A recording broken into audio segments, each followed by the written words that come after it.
Chris Voss gave me a huge 1 year's worth of subscriptions on Patreon, and I'm grateful to him for bringing you today's video.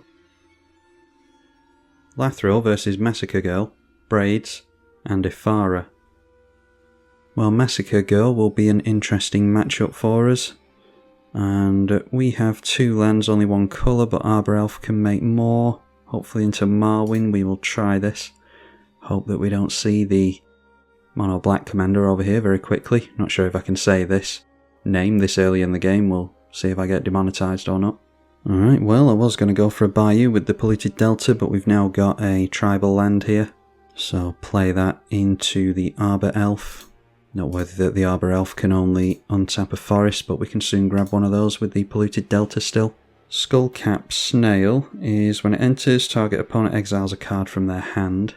So gonna get down as many 1 toughness creatures as possible into this thing, I imagine. And aims it at the Ephara, who should have no trouble in keeping cards in hand. And into another land. Alright, so that can be a basic then. And hold on to this for a Surveil land. So let's make it a forest so that it can be untapped by the Arbor Elf. Tap it down first so that we can untap it with the Arbor Elf. And then we'll make the Marwyn the Nurturer and hope that we can keep our board intact for any length of time. Marble Diamond, the first piece of ramp for Ephara. Braids throws a Glistening Oil onto this, so at the beginning of your upkeep put a minus counter on the enchanted creature, so hopefully we'll be able to keep the Marwyn alive, but not going to have as many plus counters on it as we would like. But that's during Braids' turn, it gets the minus counter. Now an Archfiend's Vessel. 1/1 lifelink. And if it entered from your graveyard, you can turn it into a 5/5 demon. Might be risky. I mean, the Marwyn does have Infect, don't forget, so if we get enough plus counters on this over the course of the game and manage to keep this, we might be able to infect someone away. Anyway, there's a sack outlet in Altar of Dementia. So, did we just go for our commander here? I know we're playing into a board wipe, but we can't just sit around and wait for board wipes to occur. So yeah, let's cast Lathril. And we'll see if Massacre Girl has any spot removal for us. He is holding up priority, but he's been doing that all game. Triggers Marwyn the Nurturer for the first time for a plus counter, meaning that it will survive the first Glistening Oil trigger. We're just hoping to get lots of elf tokens into play and buff this massively. Haven't managed to play 3 Tree City since it was released in a tribal deck either, so hopefully be able to see that this game. Underground Mortuary, the Surveil land, put it into play off the Polluted Delta. And then we see a Bolas's Citadel. We don't have anywhere close to triple black, unfortunately. If we... it all depends on what we manage to keep. I'm going to keep that on top. It's risky, but I'm going to hope that we can get that into play maybe even next turn, because we might be able to make the triple black with the 3 Tree City. Ephara was struggling on blue mana until the Commander Sphere comes down. A Commander Sphere in the form of a Palantir. And yeah, Hall of Heliod's Generosity is in play as well. Nothing in the graveyard yet though. First trigger from the Glistening Oil at the beginning of Braids' turn. So that's the difference between us getting down Bolas's Citadel next turn and not. Tyrite Sanctum may well give Braids indestructible at some point, and down comes the Commander. Not sure if they're gonna sacrifice anything into that at this point. Oh, deciding to sacrifice the Glistening Oil, seeing as how it was still under his control. So, returning it into his hand, that's a nice bit of tech for that. As soon as it goes into the graveyard, it goes back to hand. So, at 10 cards in hand, we'll have to discard to hand size. Nightmare Shepherd, when another non-token creature only you control dies, you can exile it and put a copy in, and they enter as 1/1s, which is good for the commander as well. So if they make another land next turn, we may well be seeing the Massacre Girl. I was thinking of swinging in Lathril over here and hoping they'd block with these small creatures, but yeah, they can block with the Nightmare Shepherd and get rid of Lathril now, so maybe not, although maybe. Yeah, if they're going to attack, then they wouldn't have been able to block there anyway, obviously, because they're tapped. So we'll take a hit for 1. They're obviously trying to get that thing killed off. Alright, so we draw into the Bolas's Citadel. Marwyn taps for 1, Arbor Elf effectively taps for 1. Into this is 3 black mana, plus the lands is 6, so we could get down Bolas's Citadel. But we're not likely to keep our board. And what we could do is go for mana into Azuri, and then hope that we've got the 5 mana to buff it and survive the Massacre Girl. Could swing in with Lathril first to buff up Marwyn as well, which is probably going to be a good idea either way. So we'll go straight down the middle with the Lathril. It does have Menace, so they can't block. And this will get us only a couple of tokens, but it's good into the Marwyn at least. Now the fact that we've got the tokens does mean that it's effectively -3/-3 onto everything.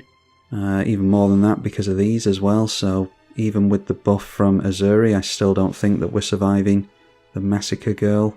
I've just put Eldrazi Monument in this deck for Indestructible, and that won't work with that either. I think we just have to try and do whatever we can do. Bolas's Citadel might ramp us a bit at least, or it might be that we just see a land on the top straight away and can't do anything. But this will be in here on our next turn, we hope. So we'll say at 5 black mana from the 3-tree city, untap the forest. And that can be Bolas's Citadel, and we'll try our luck. Okay, a Shaman of the Pack. And that enters, triggers the Marwyn, and the Shaman can be pointed at the Massacre Girl, so that is 6 life lost to that thing. And we've got a Black Market Connections, so again, repopulating our board with that. Sylvan Library, we're going to have to be careful here, because we can lose life to Braids and to the Flyer here. Alright, but Marwyn buffed up to a 4/4 before we hit a land, so we've got 5 mana. Do we just leave it there, I think? Could play out the Altar of Dementia, and that can be punishment, assuming that someone goes for a board wipe here. I've always played this as Elf Tribal, I've never played it as a Voltron deck with a bunch of equipment and auras and stuff. Maybe that would be worth trying at some point as well. The Azorius player still ramping over there. Arcane Signet, the Massacre Girl, is going to play into Ephara's hand. He'd very much like to see a board wipe at this point. Board wipe of creatures anyway. And there's the first one, Thraben Inspector. So he investigates a clue token into play. And Path to Exile used on the Nightmare Shepherd. That will, that'll do a lot of work over the course of the game. So good to see the back of it. Did manage to ramp him into the Massacre Girl though, so if he wasn't going to get into a land next turn, now he can definitely afford it. Glistening Oil back out again, this time onto the Arbor Elf, which we don't imagine is going to survive here anyway. What we could have done there, how is this worded? Yeah, it has to go into the battlefield from the graveyard in order to bounce back to hand, so we could have sacrificed the Arbor Elf in response to that.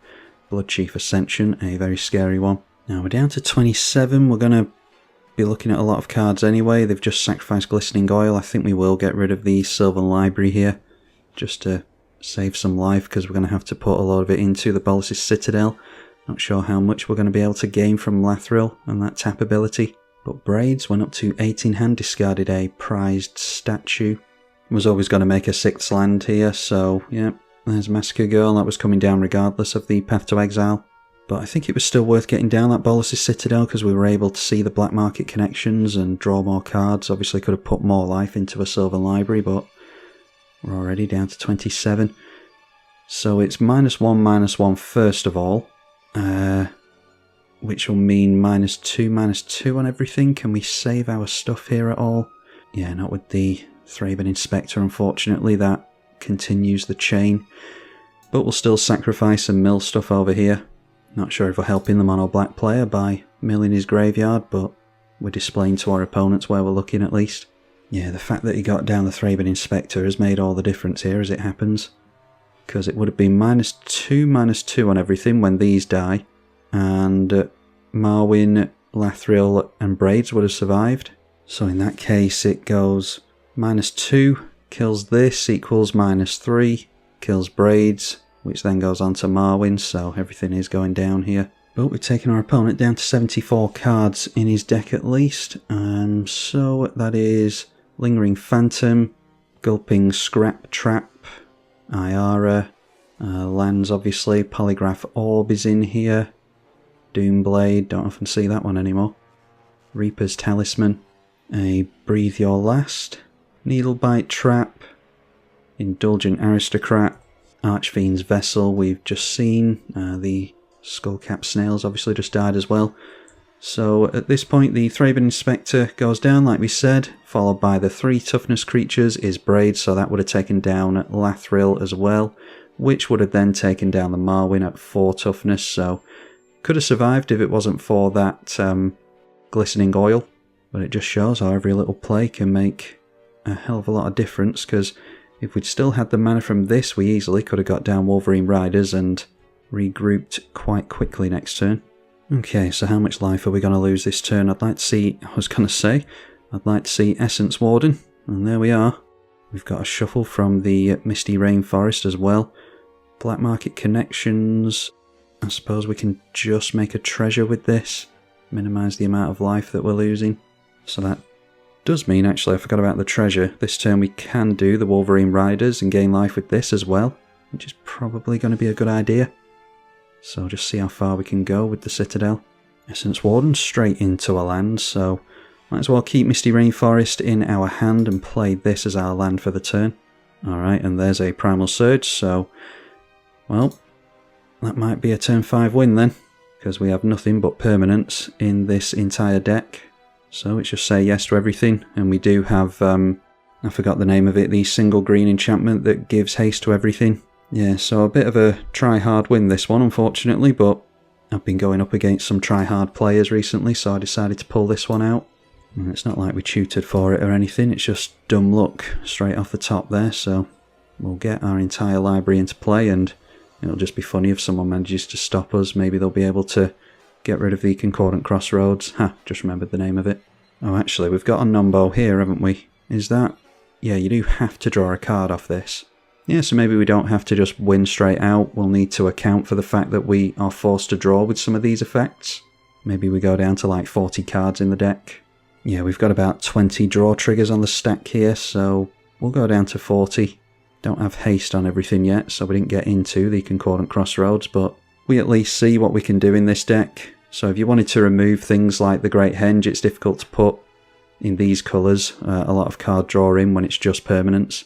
So if you did want to combo off like that straight into Concordant Crossroads and just win the game, then you would have to remove these ETB forced draw effects. Now we do have a means of haste with Lightning Greaves and Swift Foot Boots in play there. We'll punish our opponents with drain effects on the Elderfang Venom, even if they do have a board wipe as well. Plus we can have opponents lose 10 life from the Lathril, and the Bolas's Citadel does that as well. Our opponents seem to be very good sports and playing it out though, at least. And we've got the Skemfar Shadow Sage here, so we can have that be each opponent loses life where X is the greatest number of creatures we control, with a creature type in common, so see how much life they lose to that. There is a land on top of the library now in Ancient Tomb, which we won't be able to play, but we've got a shuffle effect and, well, a bunch of card draw as well to get through yet. I've actually put Farhaven Elves and Wood Elves on the stack underneath the card draw, just because I'm trying to make the client automatically stack all these Great Henges, but we could have had additional lands in play. I don't think it's going to matter this turn though. There we go, so the Great Henge is going to put plus counters on everything and draw us a bunch of cards. 40 cards exactly left in the library, don't forget. Alright, we've got Gaia's Cradle there as well. If we've got Oracle of Muldiah in play, then we might be able to make an additional land.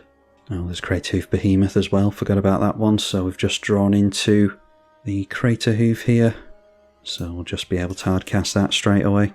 Got one forest left, by some dumb luck with the Wood Elves, so I might as well get that in. Farhaven sees a swamp. Could always not fish these lands out because we're running low on actual cards that we can draw into here. 12 I think I see left in the library. Anyway, Essence Warden gains us a bunch of life. And there we drew into the Concordant Crossroads anyway. Or it's on top of our library at least, so end result pans out the same. So really at this point we've got like Eldrazi Monument for Indestructible on stuff. It's ultimately just the Craterhoof Behemoth I think though. So put haste on the Priest of Titania. Tap that down for 21 mana. We'll play Concordant Crossroads off the top of our library for 1 life with the Bolas's Citadel. Now we've got our opponents down to a low life total. Let's try something different other than the Craterhoof. We'll go for Lathril, Blade of the Elves. Triggers the Lysolana Huntmaster, making a token, which triggers card draw again, 11 cards left in the deck. Then we'll put haste onto the Lathril if I can find it. It's over here. Oh, everything has haste at the moment. So tap 10 untapped elves you control, and you drain your opponents for 10. Noteworthy that this is an enchantment tribal elf, so we can tap that as well. But just tap down a bunch of generic stuff, really. So each of our opponents got drained for 10 there, and then let's go for a Bolas's Citadel win just for the sake of doing something different. Forgot about the Well-Wisher as well, we can gain life from that if we need to. Built this deck a few years ago and I've forgotten everything I can do with it here. So here we go, Bolas's Citadel, and a bunch of other stuff on the stack that I'm about to crash the client with. So there's Moldavine Reclamation, we can put that on the stack first so that it resolves last, and things like Bolas's Citadel and the Elderfang Venom will resolve before that. But yeah, I'll scoop it up there and see if my opponents want to carry on playing, because we obviously just did a solitaire turn there, and hopefully we won't crash the client and they can carry on playing. Okay, the other players decided to scoop anyway, so turns out Ephara wins this one, but like I said, all we had to do was stack the triggers correctly there. There was just far too many to bother with. I'd already wasted a fair amount of my opponent's time, maybe 5 or 10 minutes doing all that. I didn't have access to the new commanders from the Foundations set on the public client, Magic Online, only on the beta client, in which I can't play against everyone around the world, so I couldn't actually get any games on the beta client, unfortunately. So what I decided to do was take a look this week at some of the older clients that are being reprinted in Foundations, Lathril being one of those, of course, so hopefully you all enjoyed it, and look forward to the brand new commanders next week from Foundations. Massive thank you to the patrons as ever for their support of the channel. I'm tribalkai. Thank you for watching.